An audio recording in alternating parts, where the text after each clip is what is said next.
Pourquoi je n'arrive pas à vendre, à capter suffisamment de clients? Pourtant, je fais beaucoup de communication et j'ai un très bon produit. Voilà le problème.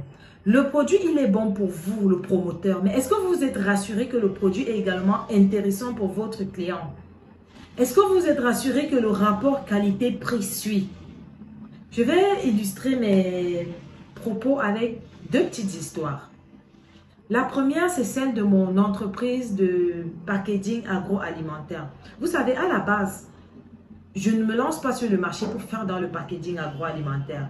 C'est que j'ai mes propres produits et cherchant un emballage approprié pour moi-même, je passe des commandes. Et lorsque j'obtiens mes emballages, je me rends compte que les gens qui font également dans les produits comme moi sont intéressés par mes emballages. Ils me disent, s'il te plaît, est-ce que tu peux nous vendre un peu? Et lorsque je vends un peu, je recommande encore, ils sont encore intéressés. Avec le temps, je me dis, tiens, il y a un marché, il y a une opportunité, il y a une clientèle. Vous voyez que ces trois éléments ont d'abord été réunis avant que je valide le business du packaging. Est-ce que toi, tu as validé tous ces trois éléments-là avant de te lancer dans ton projet? Maintenant, lorsque je me lance, je me rends compte que j'ai le temps d'apprécier quel est le type d'emballage que les clients aiment. Quel est le capital qu'ils sont prêts à mettre pour l'emballage? Ça fait que dans mes recherches avec les fournisseurs sur le plan international, je ne prends pas forcément ce que moi je trouve beau, mais je prends ce qui sera accepté, que ce soit en termes de qualité, en termes de prix par mes clients. Ce qui est beau pour vous est beau pour vous, mais est-ce que ça va être validé par le marché? C'est un peu comme quand quelqu'un me dit, je vais aller m'installer au village pour faire mon petit commerce là-bas. Oui, vous irez au village pour vendre. Il y a des clients là-bas. Mais le produit avec lequel vous partez, est-ce que ça correspond au pouvoir d'achat et aux besoins des gens qui sont au village? Si vous allez par exemple vendre les babouches, vous n'irez pas avec les babouches de 25 000 francs dans un fin fond du village.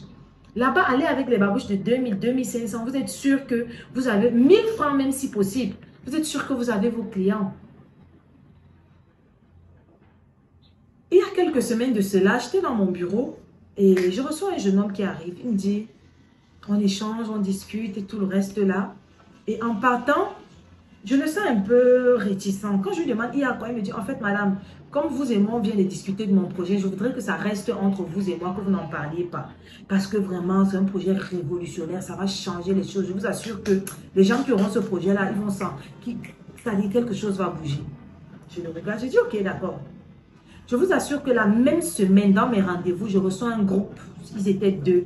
Ils arrivent à moi pratiquement avec le même projet, à des virgules prêtes.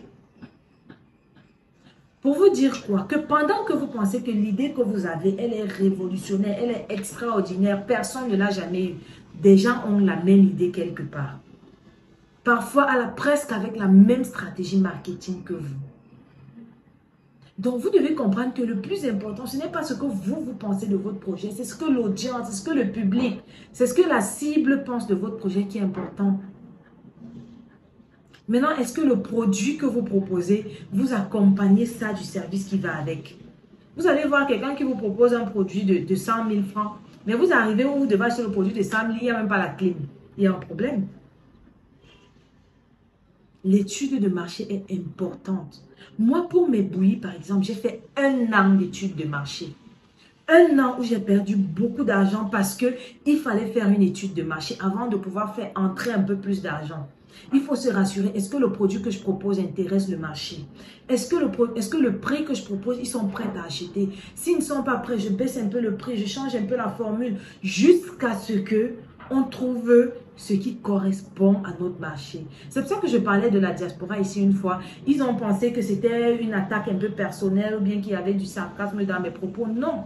C'est que le projet qui est bien là-bas, que les gens achètent facilement les yeux fermés, est-ce qu'il est adapté lorsque vous allez le ramener ici au pays? C'est pour ça que parfois, malgré vos efforts de communiquer, ça ne marche pas.